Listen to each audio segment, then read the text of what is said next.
नमस्कार मंडळी मी गणेश ठाकरे आपलीच हवा या यूट्यूब चॅनलवरती आपलं सहर्ष स्वागत आहे। मित्रांनो, ज्या पद्धतीने संतोष देशमुख यांचा खून झालेला आहे, जवळपास 40 ते 45 दिवस पूर्ण झालेले, परंतु यामध्ये जे आंधळ आहे ते कुठेतरी फरार आहे, ते पकडला जात नाही, त्याचा कुठे शोध लागत नाही।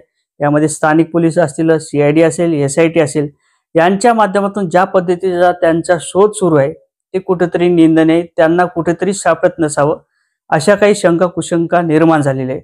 त्यानंतर वाल्मिक कराड यांची कदाचित एंट्री जी आहे ते एक्झिट होऊ शकते, कदाचित ते बाहेर सुद्धा येऊ शकतात, कारण तर परत एक मोठा गोपनीय स्फोट आलेला आहे आणि याच्यात मोठी एंट्री सुद्धा होणार आहे। या एंट्रीच्या माध्यमातून जे आहे ते कशा पद्धतीने ते बाहेर पडू शकतात याच्यावरती थोडक्यात नजर टाकण्याचा प्रयत्न करणार आहोत। परंतु त्यापूर्वी जो कार्यकाळ आहे 22 दिवसात कशा पद्धतीची प्लॅनिंग झालेली असावी या संदर्भात सुद्धा आपण थोडक्यात माहिती घेण्याचा प्रयत्न करणार आहोत। तर मित्रांनो, मी गणेश ठाकरे आपलीच हवा या यूट्यूब चॅनलवरती आपण जर नवीन असाल तर चॅनलला सबस्क्राइब करा, जेणेकरून आपल्याला असेच सत्य व्हिडिओ पाहायला मिळतील। मित्रांनो, ज्या पद्धतीने संतोष देशमुख यांचा खून झाल्यानंतर जवळपास 40-45 दिवस झाल्यानंतर काही आरोपी यामध्ये पकडले जातात, म्हणजे 7 आरोपी पकडले जातात। त्यानंतर वाल्मिक कराड यांची एंट्री तर फार मजेशीर होते। एंट्रीच्या माध्यमातून एखादा पिक्चरचा कसा सीन होतो त्या पद्धतीने त्यांची एंट्री होते।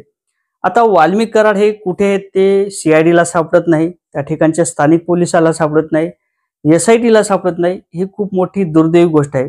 बरं, वाल्मिक कराड हे कुठे होते? पुण्यामध्ये। आता हे काही बाहेर देशात नव्हते गेले, कोणत्या राज्यात गेले नव्हते।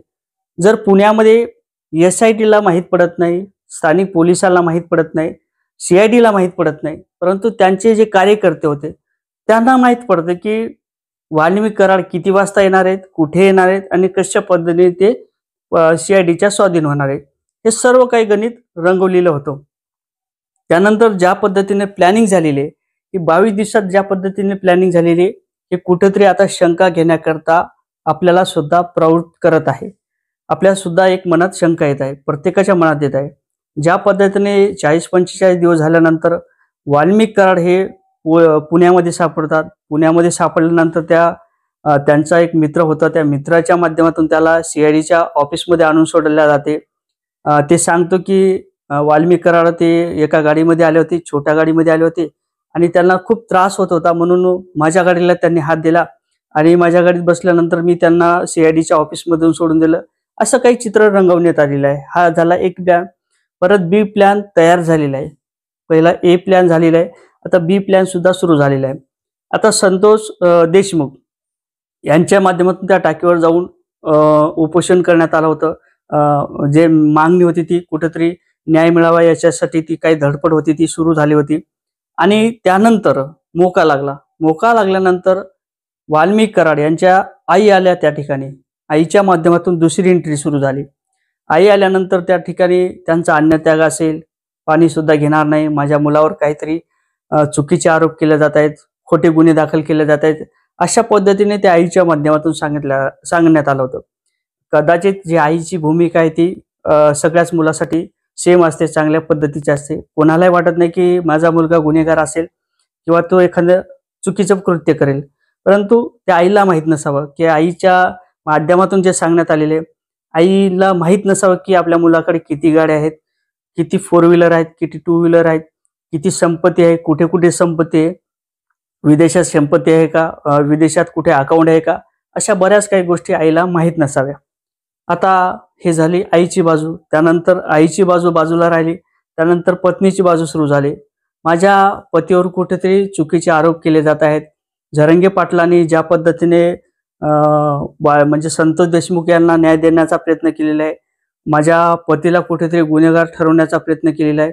मी एक सुद्धा मराठा आहे, मलाही जरंगे पाटील यांनी कुठेतरी न्याय द्यावा अशा पद्धतीने त्यांच्या माध्यमातून त्याची भूमिका मांडण्यात आली आणि माझ्या पतीवर जातीवादी काही विषय असतील, जातीच्या असल्या कारणाने कुठेतरी आरोप केले जात आहेत आणि सुरेश दस असतील, त्यानंतर बजरंग अप्पा असतील, यांना माझ्या पतीने निवडून आणून दिलेले आहे।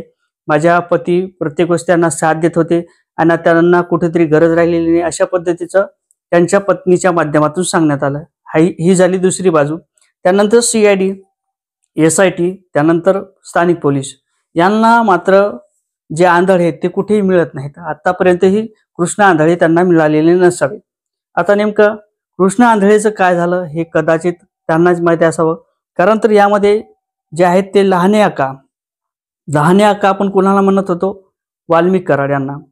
दुसरे मोठे आका म्हणजे धनंजय मुंडे. अशा पद्धतीच्या काही बाईट सुरू झाल्या होत्या आणि तशा पद्धतीचं दृश्य सुद्धा दाखवण्याचा प्रयत्न करण्यात आला होता. परंतु या ठिकाणी लहाने आका आता वाल्मिक कराड राहिलेले नाहीत.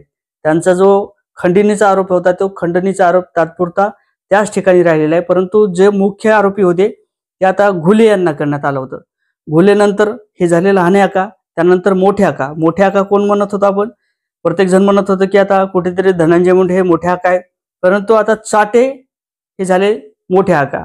यामध्ये आता वाल्मिक कराडची बाजू आणि धनंजय मुंडेची बाजू ही बाजूला राहिलेली आहे. ते कोणत्याही प्रकारचे आता यामध्ये दोषी दिसत नाहीत. परंतु आता महत्वाची एक यामध्ये घडामोड झालेली आहे किंवा एखादा ट्विस्ट म्हणावा आपण पिक्चर सारखा, त्या ठिकाणी ते ट्विस्ट आलेलं आहे. आणि या नाट्याच्या माध्यमातून असं दाखवण्याचा प्रयत्न केलेला आहे. आता कदाचित हे धनंजय मुंडे जे त्यांचे काही प्रकरण असतील, त्यांच्या वाल्मिक कराड यांची जी काही प्रकरण असतील, त्याचबरोबर ते वाल्मिक कराड यांचे ते सहकारी होते, यांच्या ज्या केसेस होत्या, काही प्रकरण असतील, खुनाचे प्रकरण असतील, मर्डरचे प्रकरण असतील, खंडणीचे प्रकरण असेल, हाफ मर्डरचं प्रकरण असेल, 420चं प्रकरण असेल, असे बरेच काही प्रकरण, विनयभंगाचे प्रकरण असेल, बरेच काही प्रकरण जे हाताळत जे होते ते अनिकेत निकम यांचा जो मुलगा आहे तो याचं पूर्ण काम पाहत होता. त्यांच्या पूर्ण केसेस ते पाहत होते. आणि यामध्ये आता परत नवीन ट्विस्ट आलेला आहे. हा ट्विस्ट म्हणजे एक घडामोड बनावी लागणार आहे. ही घडामोड म्हणजे उज्ज्वल साहेब निकम. आता उज्ज्वल साहेब निकम हे कोणाची बाजू लढणार आहेत? संतोष देशमुख, जे आपले संतोष देशमुख जे आहेत ते त्यांचा खून झालेला आहे, त्यांची बाजू कोण लढवणार आहे? ते उज्ज्वल निकम साहेब हे लढवणार आहेत. आणि वाल्मिक कराड यांची बाजू कोण लढवणार आहेत? ते म्हणजे अनिकेत, म्हणजे उज्ज्वल साहेब यांचा जो मुलगा आहे तो बाजू लढवणार आहे, अशा पद्धतीने सांगण्यात आलेले आहे. आता बाप आणि मुलगा हे समोरासमोर येणार आहेत, असं काही दृश्य निर्माण करण्यात आलेले आहे. आणि या सुरुवातीला सुद्धा सांगण्यात आलं होतं की जे धनंजय मुंडे आहेत त्यांच्या पत्नीला कुठेतरी आपले देवेंद्र फडणवीस आहेत ते कुठेतरी बाहेर जायचं असेल तर ते नेहमी सोडायचे, अशा पद्धतीचे त्यांचे जवळचे निकटचे संबंध आहेत, अशा पद्धतीने सांगण्यात आलेले. आणि धनंजय मुंडेला कुठेतरी वाचवण्याचा प्रयत्न हा प्रत्येकाच्या बाजूने होत आहे, अशा पद्धतीचं दिसत आहे. आणि आपले देवेंद्र फडणवीस यांच्यावर मी आरोप करत नाही, परंतु त्यांच्या माध्यमातून एक सांगण्यात आलं होतं, त्यांच्याच तोंडातून सांगण्यात आलं होतं. एक न्यूज रिपोर्टर होते, त्यांच्या माध्यमातून विचारणा करण्यात आली होती काही प्रमाणात. तर त्यांच्या माध्यमातून सांगण्यात आलं होतं की आता या केसमध्ये कोण एंट्री घेणार आहे, अशा पद्धतीचं काही विचारणा करण्यात आली होती. तर देवेंद्र फडणवीस यांच्या माध्यमातून सांगण्यात आलं होतं उज्ज्वल साहेब निकम हे आता कदाचित यांच्यात एंट्री घेऊ शकतात. आणि उज्ज्वल साहेब जे आहेत ते कुठेतरी न्याय देतात. प्रत्येक केस असलेला ते कुठेतरी त्यांच्या बाजूनं निर्णय लागतो आणि ते कुठेतरी ते आरोपी आहेत त्यांना न्याय, म्हणजे आरोपी जे असतील त्यांना कुठेतरी जेलात टाकण्याचं काम हे उज्ज्वल साहेब यांच्या माध्यमातून केलं जाते. आणि जो मुख्य समजा एखादा व्यक्ती मेलेला असेल त्यांना न्याय मिळवून देण्याचं काम हे उज्ज्वल साहेब यांच्या माध्यमातून केलं जाते.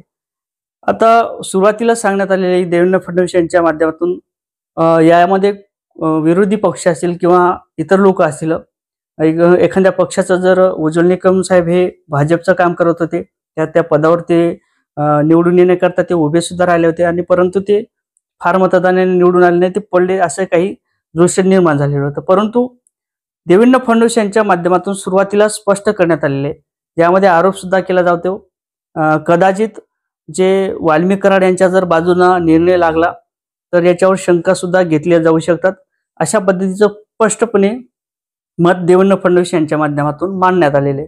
परंतु ज्या पद्धतीने बाप लेख हे समोर येत आहेत, एकोणिकाच्या बाजूना उभे राहत आहेत, म्हणजे विरोधात उभे राहत आहेत. बाप लढवणार आहे संतोष देशमुख यांची केस आणि मुलगा लढवणार आहे वाल्मिक कराड यांची केस. आता नेमकं ह्यामध्ये समीकरण काय, कशा पद्धतीने प्लॅनिंग रचलेली 22-23 दिवसात, कशा पद्धतीने प्रयत्न चाललेला आहे बाहेर काढण्याचा. कदाचित आता यामध्ये वाल्मिक कराड जर पकडला गेले तर यामध्ये धनंजय मुंडे 100% अटकणार आहेत. 100% अटकल्यानंतर कुठेतरी धनंजय मुंडे यांना वाचवायचं आहे, त्यांचं पद सुद्धा गेलं नाही पाहिजे. आणि पक्षाला कुठे काळिंबा फासला गेली नाही पाहिजे, असे प्रत्येक प्लॅन हा रचलेला आहे. आणि त्यामध्ये जर वाल्मिक कराड यांना अटक झाली किंवा त्याच्यावर जर एखादा मोका तर लागलेला आहे, परंतु एखादी मोठी केस दाखल झाली किंवा गुन्ह्यामध्ये ते जर निर्दोष म्हणजे ते जर यामध्ये ठराविक गुन्हेगार जर ठरले, तर यामध्ये धनंजय मुंडेचं सुद्धा कुठेतरी अस्तित्व धोक्यात येत आहे. अशा पद्धतीचं काही दृश्य या ठिकाणी दिसत आहे. नेमकं तुम्हाला काय वाटते, यामध्ये काय घडेल, कशा पद्धतीने ही प्लॅनिंग झालेली आहे, नक्कीच कमेंटमध्ये सांगा. व्हिडिओ आवडला तर शेअर करा. चॅनलवर नवीन असेल तर चॅनलला सबस्क्राईब करा. जय श्री